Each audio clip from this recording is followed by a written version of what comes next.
Welcome back, everyone.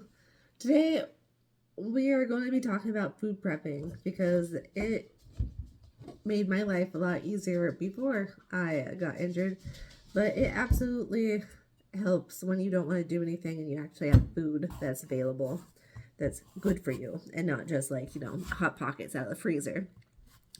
And I want to show you pretty much what I do for most breakfasts and what I do for meat for most of the week. So we're gonna do overnight oats. They're super easy. They're tasty. You can absolutely go overboard and make them into dessert, which is kind of what we're going to be doing today. We're making kind of like a baked apple pie overnight oat, which is something that I can eat every morning forever until further notice. I've been doing it for about 4 years now, so I'm pretty certain I like it.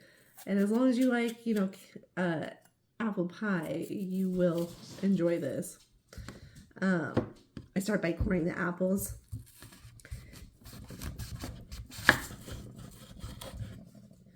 And then we'll just dice them up. We're going to go fry them and candy them and put the rest of it together.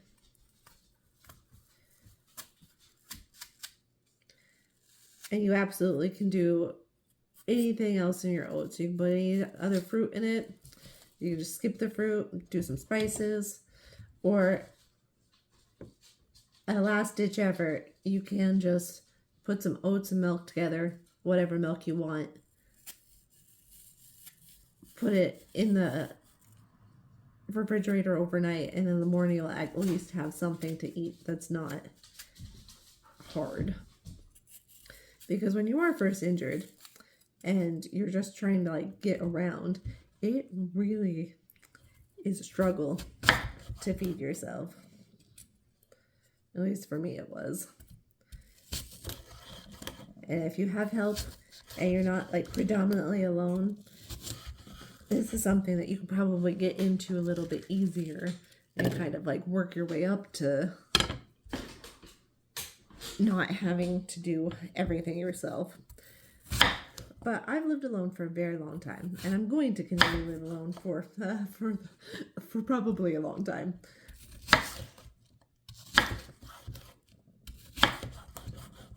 I live kind of far away from all of my friends. Most of them is about an hour drive, so I don't particularly think that I'm going to give up my lifestyle just because I chose to be in a wheelchair for the rest of my life. And when I say chose, I'm saying that very loosely. I don't think most of us choose it. Some of it's an option that can make life easier, but generally we need to have it, right?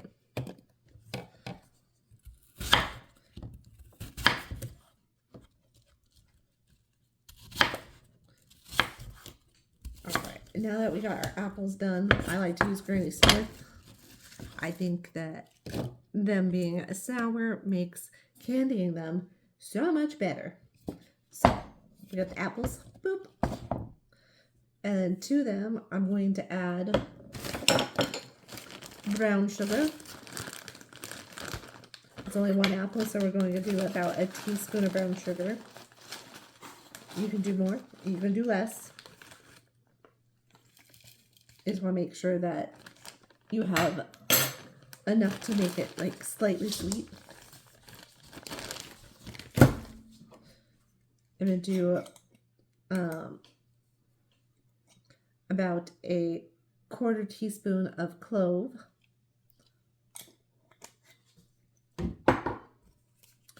Do half a teaspoon of cinnamon. And about an eighth of a teaspoon of nutmeg, just very little nutmeg.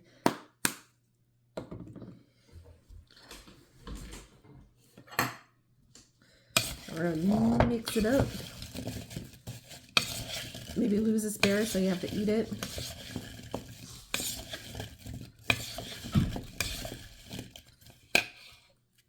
And we're going to take it to the stove. And for your containers, you just want anything that has a lid that you can seal. I'm going to be using my mason jar cups because they have a nice wide mouth so you can actually get your spoon in them. And then for me, for my serving size, I do a half cup of oats a day. So we just have a half cup, and we're gonna watch me try and put this in here. Don't judge how much I actually spill, or judge.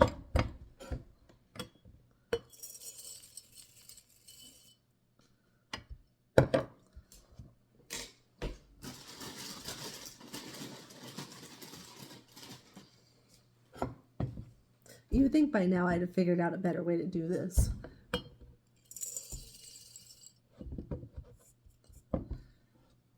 But getting a funnel, that's just an extra step, and I have so much time. Why would I ever do that?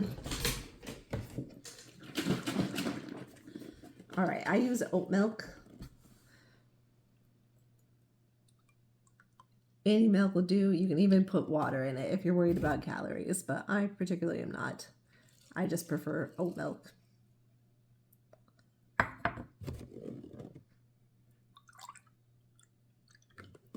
So equal parts milk to oats for overnight oats, at least the recipe I'm going to be making for you guys today.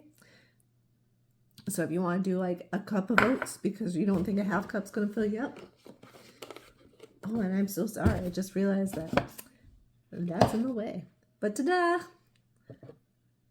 And now I have 2 of those.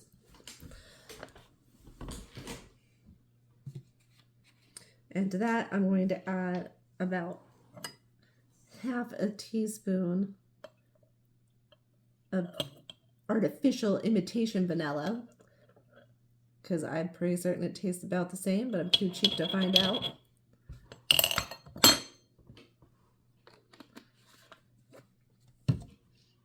And to that, I add just a little bit of cinnamon.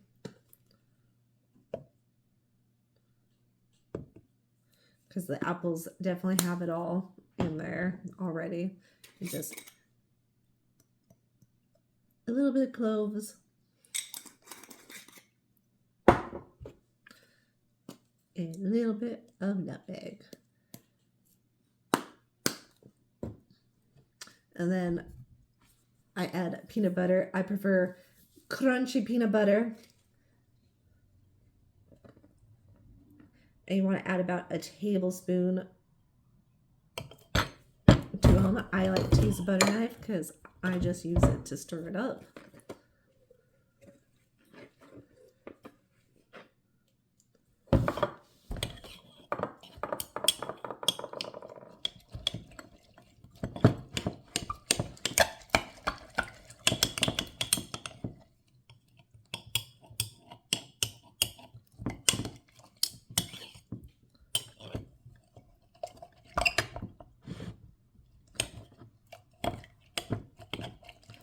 And what this does, because you're not adding like sugar or anything to the oats, is it gives it a sweetness, gives a little bit of a peanut butter taste, and then the nuts just are something crunchy that you have in the morning.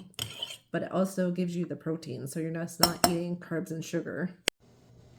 So to the pan, I've added about 1/8 of a cup of water, just enough to kind of cover the bottom of the pan.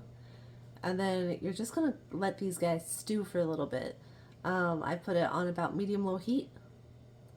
And it's probably going to take about 10-15 minutes to caramelize them. But as you'll see, you just kind of keep cooking until you get a syrup and the apples get a little bit soft. So if you add too much water, you just got to wait for it to boil off. It's so easy. Alright, and while we're waiting for that, we're going to start prepping the chicken. And yes, I washed my hands. Wash your chicken. Sorry about the angle. It's hard to do things when you are the only one doing them. And that goes for all of us. So to begin with, I am just kind of seasoning the chicken for anything that I might want to cook this week with it. So I'm going to start out with lemon pepper. We're going to do some salt.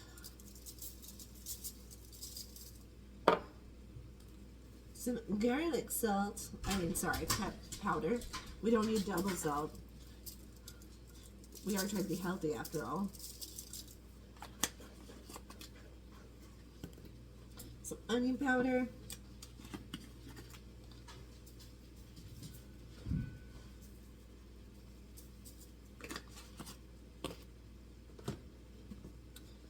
I don't have measurements for it. I don't know if you guys do cook by measurements, but I just make sure that the chicken is coated in seasonings because you want to have every little bit in your mouth. And this is oregano and some rosemary.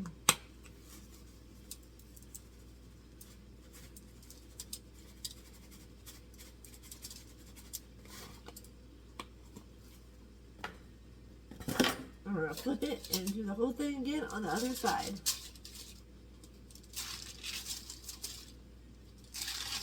And while I am doing this, I didn't mention it, but I am preheating the oven to 425 degrees. And I'm going to, you know, just eyeball. You guys can be less reckless with your lemon juice, but I'm just putting lemon juice on the one side. And we just do it all over again.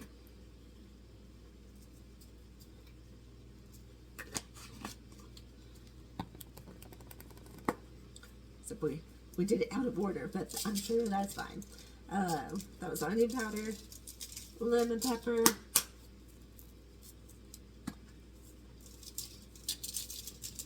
I'm pretty certain I forgot that I had a third chicken breast, so you all can judge that.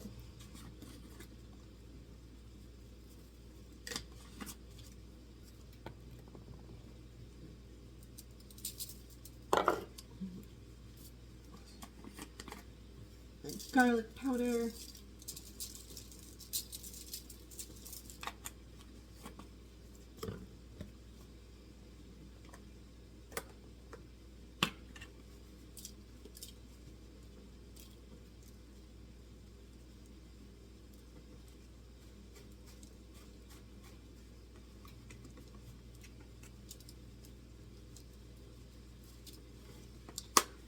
oregano, and the rosemary. And what I usually do is I make a lot of salads. So you can tear this up, put it on a salad. You can also shred it, put it on some nachos, cut it up, put it on a sandwich. Just having the meat ready makes it so that you can just kind of throw something together. Like you just need a vegetable or a side and you got a meal. And this will go for 6 days. And then while we were doing that, we let these guys come to a boil. And they're pretty much done. See, all the water has evaporated. They're a little stushy.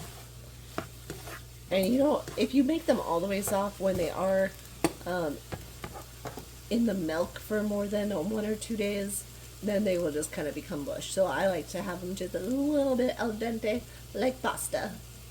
Alright, and so I did just pop the chicken in the oven, and while we're doing that, we're gonna just fill up the jars with a half apple each.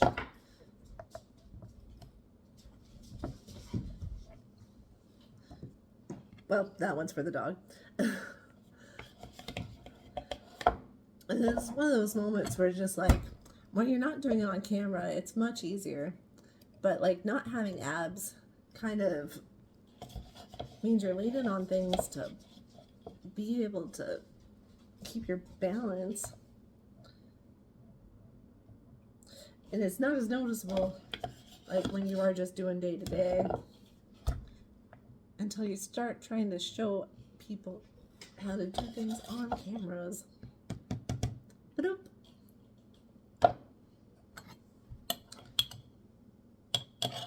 Get that little bit of peanut butter down there. And then, voila, I have breakfast for the next 2 days. You can absolutely make more than 2. I only like to do 2 at a time. 1 amount of jars, and then 2, it's just, I like to keep the apples fresher. And then I have a couple other ones I make, but I am kind of a thrifty shopper, so I just make what I've bought, and I don't exactly keep like a giant variety to make a brand new thing every couple days. But you know, if you are content with the small things, it makes life a lot nicer. At least that's what I like to tell myself. And everything that I did trying to get these out of the oven and film it did not work. So this is the chicken. I did rip it apart, and I'm not going to be able to do it because I need some different equipment to like be able to hold the phone. But as you can see, you can just shred it. That is ideally what I like to do with it. You can throw it in a burrito. If you have tortillas around, you can put it in a rice bowl that way. You can put it on a salad. Shredded chicken is so versatile, and it's good for you. Thank you for coming back to my channel. If you liked the video, please give me a like and subscribe, and we'll be back for more. I love you all.